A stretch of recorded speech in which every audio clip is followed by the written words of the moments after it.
उतारने के बाद में जब वार किया था तो हजरत कासिम ने एक तलवार तेग से निकाला, उसकी गर्दन को तन से जुदा किया, उसको मौत के घाट जब उतारा तो यफजल पहलवान ने देखा यार मेरे बेटे को एक बार ने इसने गर्दन तन से जुदा कर दी। और मुझे बताइए बाप के सामने बेटे की गर्दन तन से जुदा हो तो बाप को कैसा लगेगा।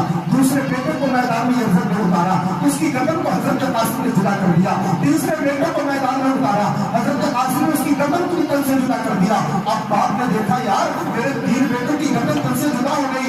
अब बाप घोड़े पर बैठकर सवार हो गया, आ गया हजरत कासिम के मुकाबले में, कहने लगा तुझे मालूम नहीं मैं हजारी पहलवान हूँ। हजरत कासिम फरमाते हैं तुझे मालूम नहीं मैं भतीजा हुसैन का हूँ, तुझे मालूम नहीं मैं हसन का बेटा हूँ। अरे कहा तुझे पता नहीं हजार आवाज का मुझे पहलवान का अरब ने मुझे आवाज दिया है, हजार लोगों की ताकत में जिसमें रखता हूँ। अब यफजल ने देखा यार 18 साल का ये बच्चा मुझसे मुकाबले में उतरा है, मेरे तीन बच्चों को इसने मौत की घाट उतार दिया है। तो हजरत कासिम फरमाते तू मुझसे मुकाबला करेगा, कहा मैं तुझसे मुकाबला करूंगा। कहा जब मुकाबला किया जाता है तो शर्तें भी होती है, ना होती भी है, कहा बताओ। अब हजरत कासिम फरमाते हैं यार उसे बातों में उलझा रहे हैं, उससे कह रहे हैं ना तू हजारी पहलवान है, कहा हजारी पहलवान हूँ। अरब का बहुत बड़ा पहलवान है, कहा मैं बहुत बड़ा पहलवान हूँ। कहा यार उसे घोड़े पे बैठने नहीं आता, जब तू घोड़े पे बैठता है ना तो घोड़े की पीड़ दब जाती है। कहा इतना क्या है, कहा यार उसे घोड़े पे बैठने नहीं आता। हजरत कासिम ने कहा उसे घोड़े पर बैठने तो नहीं आता,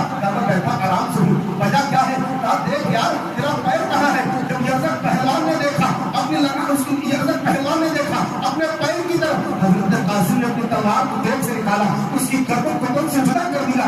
हजारी पहलवान की गर्दन जब तन से जुदा होकर नीचे गिरा तो लश्कर ने देखा एक एक करके जाओगे तो सब मारे जाओगे। तब सालिमों ने अपनी कमान से तीर निकाले थे और ऐसे तीर निकाले हजरत कासिम के कभी गर्दन में चुभ रहा है, कभी दिल पे चुभ रहा है, कभी पीठ पे चुभ रहा है, कभी आंख के पैर पे चुभ रहा है। तब हजरत कासिम फरमाते थे ऐ चचा जान आपका भतीजा अब घोड़े से गिर रहा है, इसको संभाल लीजिए। तब सालिमों ने घोड़ों के टाकों से हजरत कासिम के ऊपर घोड़े दौड़ाए थे।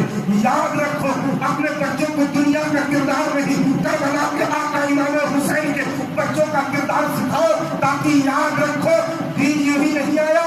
करबला के मैदान में आका इमाम हुसैन ने अपने बच्चों को कटाया, नाना जुब्रील को बचाया।